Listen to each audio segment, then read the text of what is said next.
Alberta Premier Jason Kenney and the province's top doctor will give a COVID update this afternoon. Cases have been going down there, though there is still a big backlog in surgeries. Sara Mathieu is a Calgary mom, and her son needs emergency neurosurgery for epilepsy.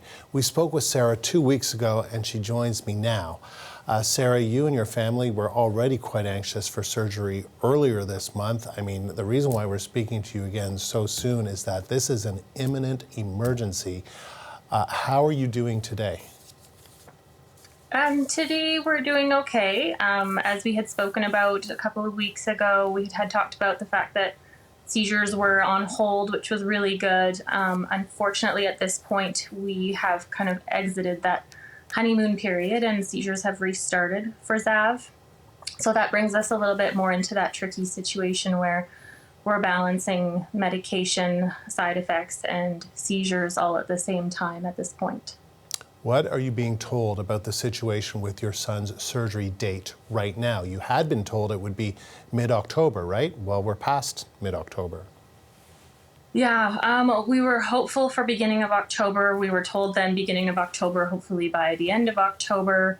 Now recently they've told us they're hoping for maybe the middle of November, if not sometime in the month of November.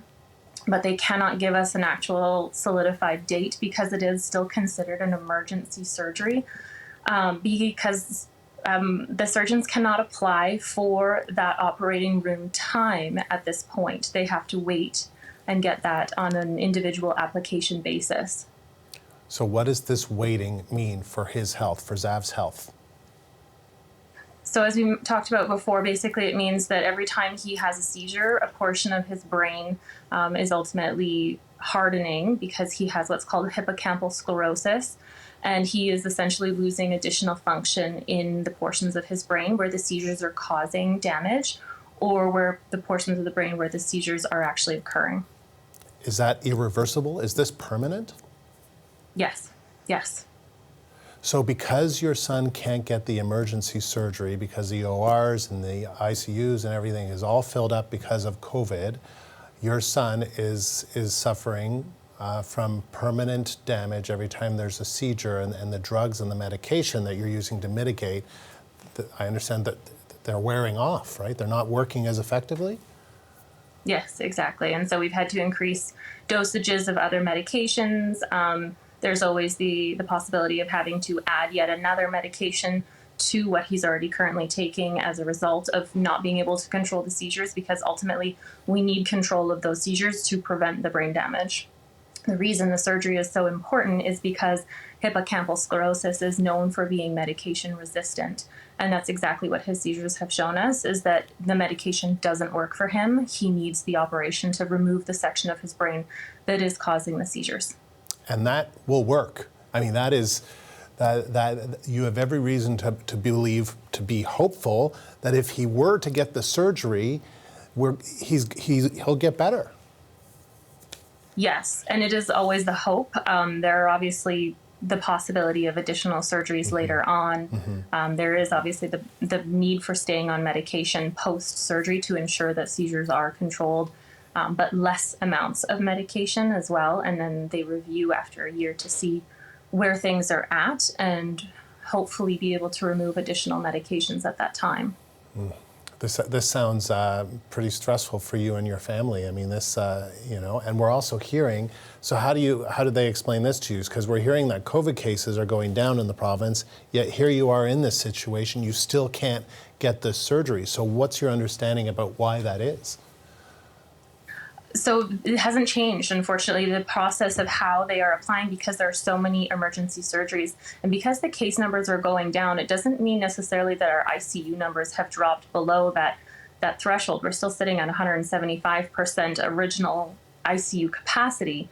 And so every time someone is taking up space in the ICU, they are taking additional nursing power and medical power from other departments within our medical field and our hospitals that aren't able to take care of Zav. Because his surgery is brain surgery and any in-depth surgery that needs to occur, he will spend time in the pediatric intensive care unit. Now, these nurses aren't currently available because they are currently with other patients at other locations caring for those who have COVID-19.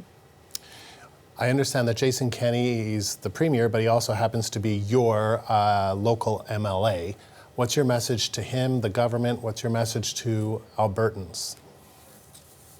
My message to him, and I've communicated that several times in email and by attempting to phone him with very little success, is that I am still bewildered at what the government is actually doing to mitigate the spread of COVID-19 and to ensure that our hospitals are being sufficiently supported during this time.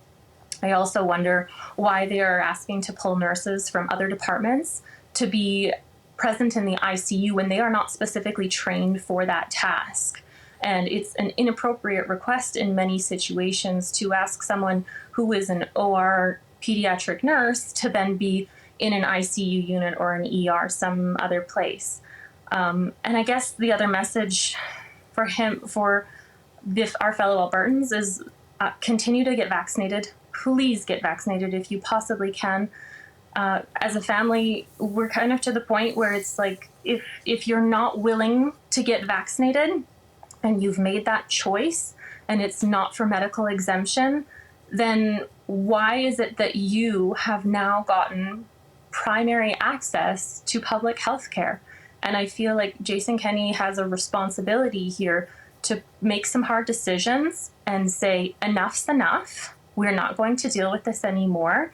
People who genuinely need this care and are doing everything in their power to be able to support our province deserve this care, and we cannot be monopolized by very vocal small groups of people who are choosing to be anti-vaccinated for what's happening to the rest of our province, and it's not fair. It's not fair to us as citizens. So, Sarah, I think what you're saying, you're being pretty clear.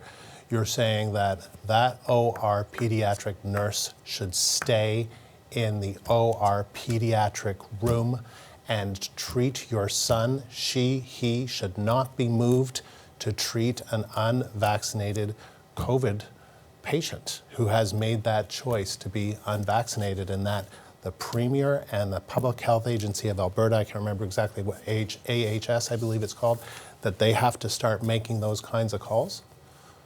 Yes, I do. I think it's very important that this is the time where we make those decisions. And unfortunately, if people are choosing to not go with what has been strongly recommended by healthcares and our government, healthcare professionals and our government, then we have other hard decisions to make. The rest of us would like to carry on with our lives, and we hope that you are well, but it's time that we start putting those people back in their roles so that they can help not just my son who needs brain surgery, but another little girl who needs a kidney replacement, and 15 other children in the last couple of months who didn't receive their organs for donation. There are so many cases of so many families and so many people, not just children, in this situation, that I think it's time that we say enough is enough and we kind of start to move on with our life in this regard.